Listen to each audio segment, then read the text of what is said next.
celebrating 48 years on the air. Award-winning Farm Week is a production of Mississippi State University Extension. Today on Farm Week, an encore feature show. Backed by popular demand, our first feature from 48 years ago. In southern gardening, things get hot with these ornamental peppers. In the markets, the ag landscape. What's important to farmers right now and why? And in our main encore feature, a spirit-filled tree farmer for whom stewardship is everything. Farm Week starts right now.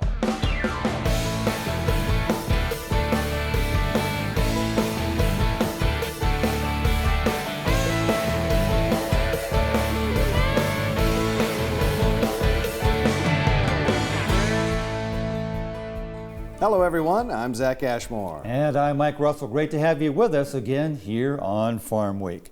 Recently, we began our 48th season of Farm Week, a tradition that goes all the way back to October 3rd, 1977. That Monday night, so long ago, we ran our very first feature story all about a widow in central Mississippi who raised cattle on her own and shared her ideas about life. I grew up on a farm with 12 of us, 9 boys and 3 girls, and I must have learned a great deal about some forms of farming, especially cotton farming at that time, and so it hasn't seemed too hard for me. My lawyer said when my husband died nearly 11 years ago for me to make no changes. And I said, what do you mean? And he said, I mean for you to make no changes. I said, what I'm going to do with all those black Angus cows that my husband has bought that we have. He said, you're going to keep them. You know as much about it as he did. And I did. So I did keep them, and that I think has really meant almost the salvation of my life and my mind, because I was so busy I didn't have time to maybe grieve like I would have. I'm 81. I guess you might say I've been farming about nearly 11 years since my husband died. If I'm going to farm, I have no one to help. Therefore, I have to do whatever comes to be done. It matters not what it is. I have to find a way if I don't know how. I build my own gates, I hang them. I have a circular saw that I saw all the parts, measure all parts for a gate. Saw them all here at the house where I have electricity. Carry them to the place that I'm going to hang it. Build the gate and then hang it by way of lifts, maybe tubs, or concrete blocks or whatever, till I have nailed the hinges on and hang it. My husband had all of the fencing done before he died, but there's always breaks of one kind and another, and I repair. I have a stretcher, and usually I don't have to use a stretcher. I use 2 hammers most times to repair. I have black Angus cattle, purebred, registered. I usually keep 100 head of cattle, but I've recently sold 67 head because they haven't been worth too much, and all of the years until last year I've had to pay income tax on what I've made on my cattle, because I'd sell some of them for breeding purposes and others to buyers whom I know, and so I have done that. But I felt that maybe I better just kind of cut down. I have only 36 now, and I'm just keeping those to kind of see whether the price goes up or whether they don't. And I raise my hay. I have 16 acres that I have cut every year for hay, and I usually get from 1,500 to 2,000 bales of hay, and that's enough for my cattle that I keep. I have a large barn that my husband made troughs all the way through, and they're big enough to hold just one bale of hay after another. I have the hay stacked back of the troughs, and I just lift those 65 and 70-pound bales over into that trough one by one until I have enough to feed as many cows as I have. I raise a garden. I would guess it's at least a fifth of an acre, and sometimes when I'm working it, I'm sure it's a half acre. I've had to water it consistently. Luckily, I have a lake up over where my garden is. And that pipe, I stop up one end at the garden with a stick with a rag wrapped around it. Then I go up to the levee and I fill the pipe, the lead pipe, with water. Usually takes about 6 or 8 gallons to fill it.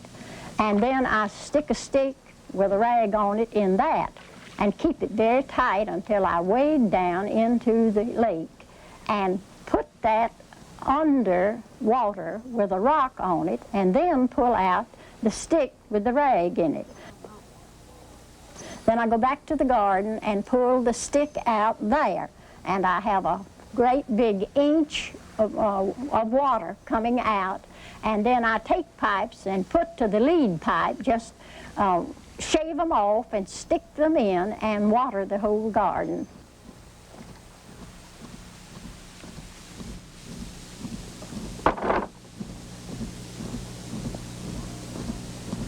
Whatever you have to do, you have to do if you have a farm. If you don't know how to do it, you have to learn.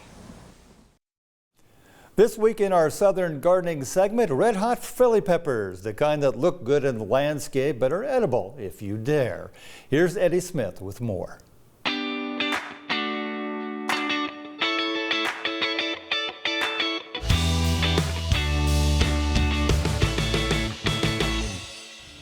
Today I'm in the trial gardens at the MSU South Mississippi Branch Experiment Station, looking at some great examples of ornamental peppers.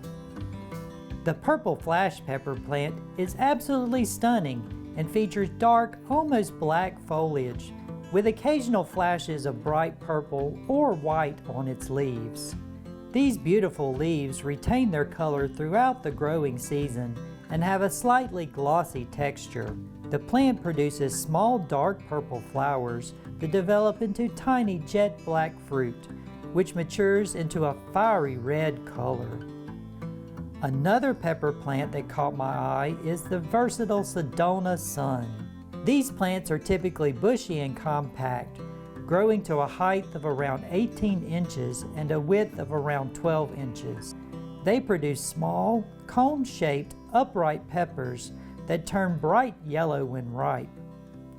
The Samba DK orange pepper plant is another great option for adding a pop of color and spice to your landscaping. Its vibrant, small, cone-shaped, upright fruit turn a beautiful orange color when ripe. Finally, the masquerade pepper plant is a real showstopper with fruit that changes color from purple to orange and then matures to a bright red. Overall, any of these unique and attractive plants will add both color and spice to your landscape.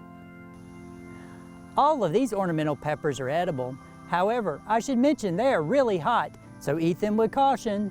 I'm Eddie Smith, and I will see you next time on Southern Gardening. We'll take a break right here, but don't go away. Coming up in our Farm Week feature, one more chance to meet a previous Tree Farmer of the Year. He's a retired school teacher, taught history and economics, and you'll see plenty of both on his land, 700 acres of the most finely manicured forest land you'll see anywhere. His ownership goes back half a century, but his spirit is young and vibrant. Stewardship, he says, is what his profession is all about.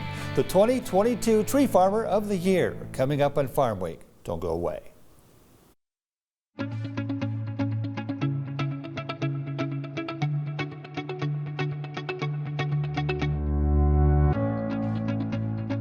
I believe in people and their hopes, their aspirations and their faith.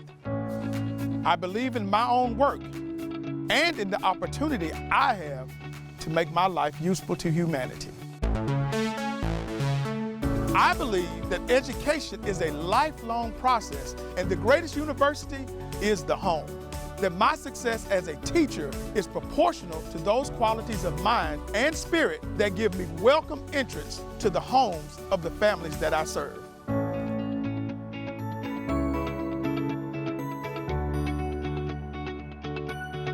Because I believe these things, I am an extension professional.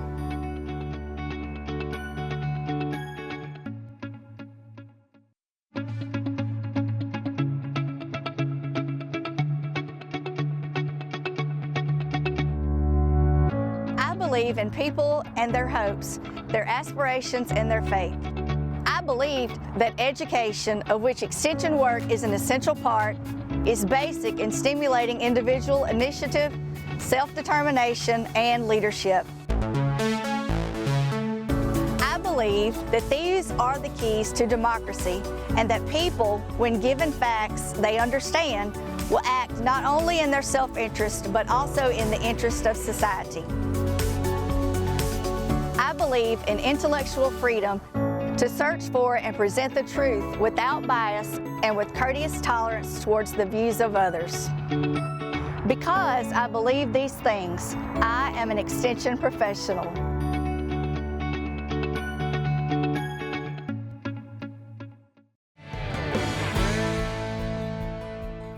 Now, a special market report on how agricultural price fluctuations this year have affected the American farmer, especially here in Mississippi. I spoke with MSU Extension economists Drs. Will and Josh Maples to get their thoughts on how things look and how we got here. Yes, so this year, as we've talked a lot about throughout the summer, is row crop prices are coming down. We're coming off those 2-year highs we had just a couple years ago, coming out of COVID, and overall producers are just, their profit margins are getting squeezed tight. Going into next year, kind of given the current market outlook and what we're seeing with input costs to grow a crop, is it's going to be a lot tighter to maybe negative profit margins on a lot of our major row crops, just kind of given these current market conditions. We've been seeing throughout the entire year that many of these major row crops, the prices keep going down, and they'll rebound here and there, but they're generally on the downside, especially in corn and soybeans. Is that still carrying over? Yes, so it's just kind of the supply and demand situation we found ourselves in is, you know, we've have a third record corn crop coming in that's following up a record corn crop from last year that's been sitting in a lot of bins. We've got a record soybean crop coming in this harvest. There's a lot of supply of grain out there, and we're seeing that struggle on the demand side. So just, you know, our basic supply and demand economics they're out of balance right now. We got a lot of supply, weak demand. This is keeping the lid on these prices currently. So how's that affecting the farmer themselves out in the field actually making these crops happen? So, I mean, it's this, you know, they're price takers. They take the price that the market gives them. They can't really determine what price they get. Going into next year, we've seen inputs to actually grow the crop come down a little bit, but they're still facing high input cost. So how it's affecting them is it is really starting to squeeze them from a profit standpoint. This next year, it's going to be tight when it comes to their profit margin. And all of the farmers or producers that you've talked to, were they able to lock in a good price before the bottom fell out? It just depends. I've talked to some producers who have a really good marketing plan in place, and they took advantage and they booked corn a year ago whenever they still had $5 plus corn. But I've also talked to some producers that didn't do any type of marketing beforehand, and they're stuck selling corn at $4 this harvest. So it's kind of all across the board. It just depends on what kind of marketing each producer did beforehand. They had some opportunities, but it was a year plus out from this harvest that they had to make those decisions, and a lot of producers are hesitant to market anything that soon.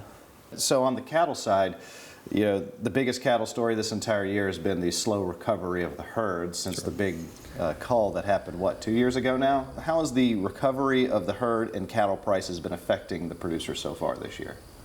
Yeah, so it's really a tale of two different things going on. You've got the supply side, like you're talking about, where we've got tighter supplies. And so for many producers, they're running fewer numbers of cattle than they've been running for quite some time. We've had a lot of producers that have liquidated. They've either sold out their entire herds or they've reduced their numbers. The flip side of that is for people with cattle right now, the prices are really strong. So the profit margins are the best that they've been since probably 2014, 2015. So for folks who have cattle to sell right now, it is a really good time to have cattle and to be in the cattle business. Now, it is difficult to try to expand or to try to get into the cattle industry with these higher prices. So you may have folks that want to get in, but with the much higher interest rates that we're seeing right now compared to, you know, where we were in 2014, 2015, the last time we kind of went through this higher price period, it's more difficult for somebody to go out and buy cattle right now, especially if they need to borrow the money to do so. So on the recovery side, I don't think we're recovering in terms of supplies yet. I don't think we are expanding the herd here in Mississippi or nationwide yet. There's no indications that I'm seeing in the data that would tell me that we should expect more cattle next year than we have this year. When this year is going to be the 5th or 6th consecutive year of decline in beef cattle numbers, which is tighter supplies, but also really supportive on the price side. So, you know, my kind of view on this right now is until we start seeing seeing an expansion in supplies, we should be in a pretty strong price environment. Yeah, that's an interesting idea that some people may, and me included, may not even think about. And that's although the price of cattle is high, that means you sell cattle at a high price. If you want to buy cattle, that means you're also having to buy it at a high price. And that's something that I certainly didn't think about until you just brought it up there. It makes total sense why a lot of these cattle producers would be in bind, because they want to expand the herds, but they're paying out the pocket to do so. Exactly, and it even goes a step further. I mean, it's not just if you're buying new cattle, so think about you want to buy some heifers to be able to produce calves next year. You know, then you're actually having to see that price that you would pay. But the exact same thing is true for people who are producing heifers. You know, they may have heifers and steers right now, and they're deciding, hey, do I sell these heifers to become feeder cattle to ultimately go into the beef supply, or do I hold them back and try to develop them and get a calf from this heifer next year? Well, selling that heifer is a pretty good price right now, and so you're trying to weigh those two pieces between selling it, retaining it, developing it. And right now it seems like not most, but you know, we're seeing a lot of people that are going ahead and making that sell decision. That's partially because of what's happening right now. I do think there's still some going on in the back of people's heads about what happened in 2014, 2015. 2014, we saw really strong prices. People expanded rapidly, and then prices dropped on them within a year. And so this time around, I think people remember that, and they're worried this time this rally in prices is going to be like that rally. And so we're not seeing near the rapid expansion that we saw in 2015, 2016.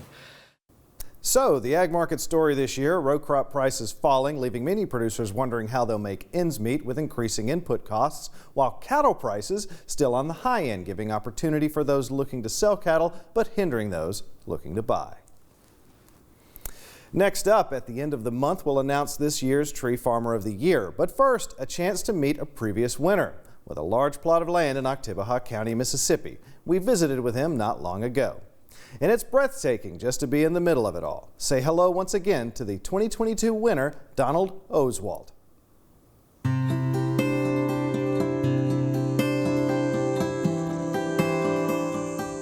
Shocked, disbelief. That's what Donald Oswald says he felt when he learned he'd been selected Mississippi Tree Farmer of the Year.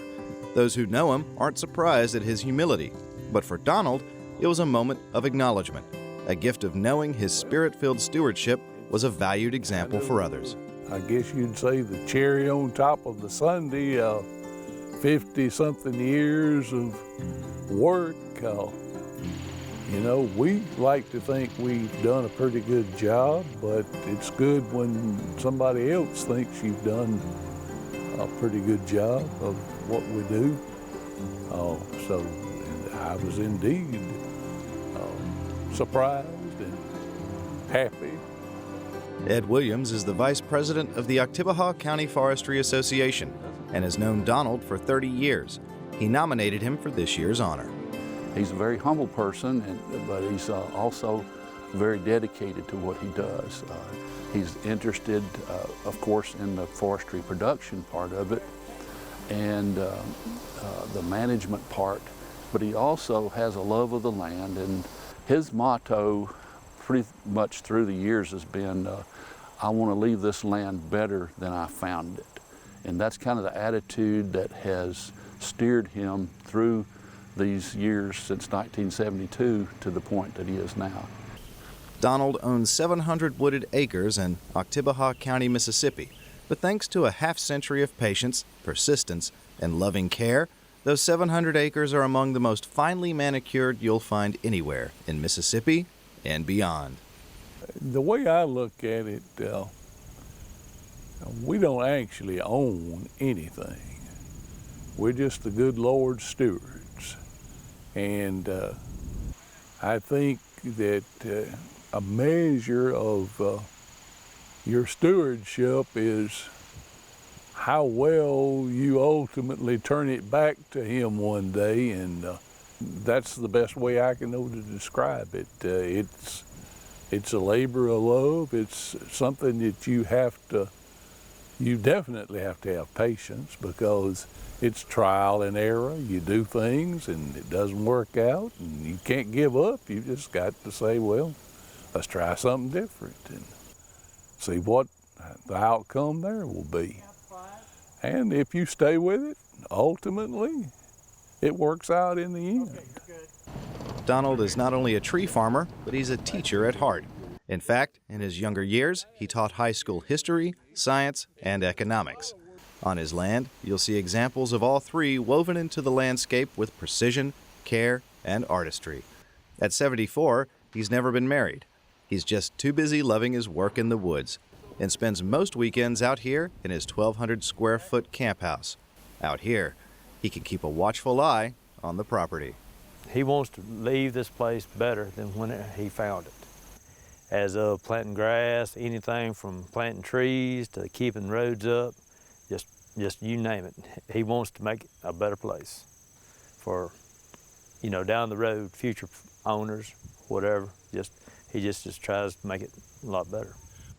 James Prysock is Donald's right-hand man. Working together for 23 years, they roam the tree farm, paying careful attention to almost anything you can imagine, putting in pipes, bridges, and culverts, and doing controlled burns.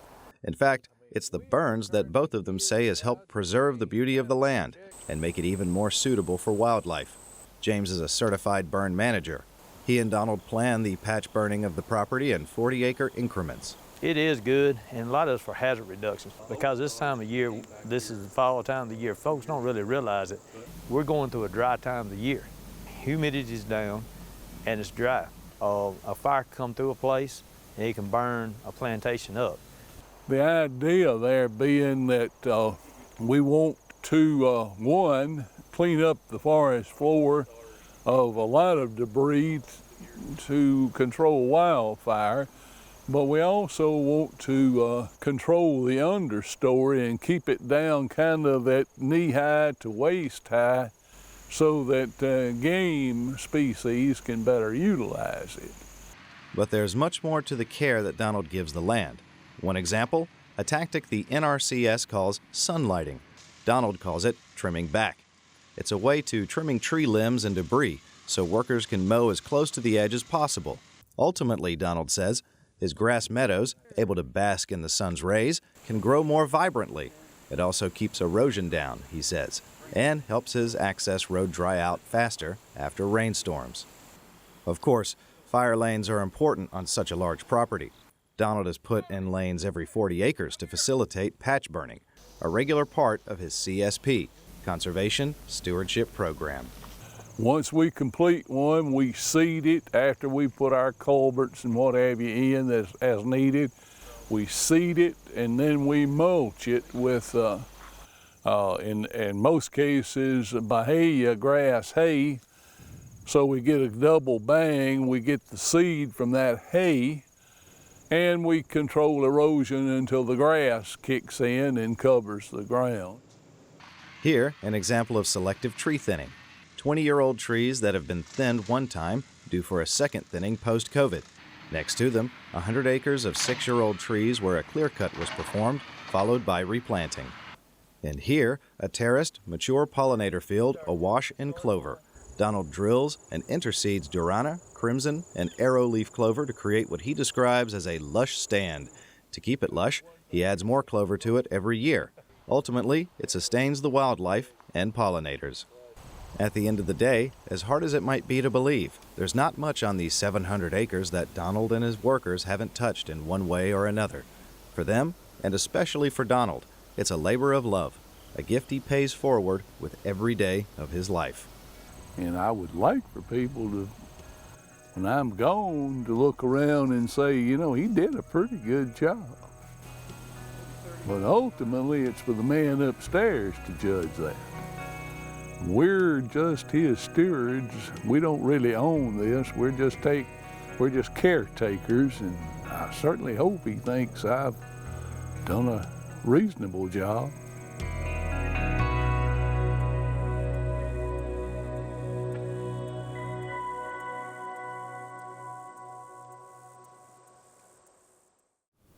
Much more than just a reasonable job, wouldn't you say? Congratulations again to Donald Oswalt, the 2022 Tree Farmer of the Year. Well, next time on Farm Week, the 2022 Logger of the Year. Their business goes all the way back to 1982, 42 plus years of harvesting one of the most valuable commodities in the world. They're not easy businesses to be in, both logging and trucking, but in their own words, they keep coming back to the woods year after year and doing it better than most. The 2022 Loggers of the Year, next time on Farm Week.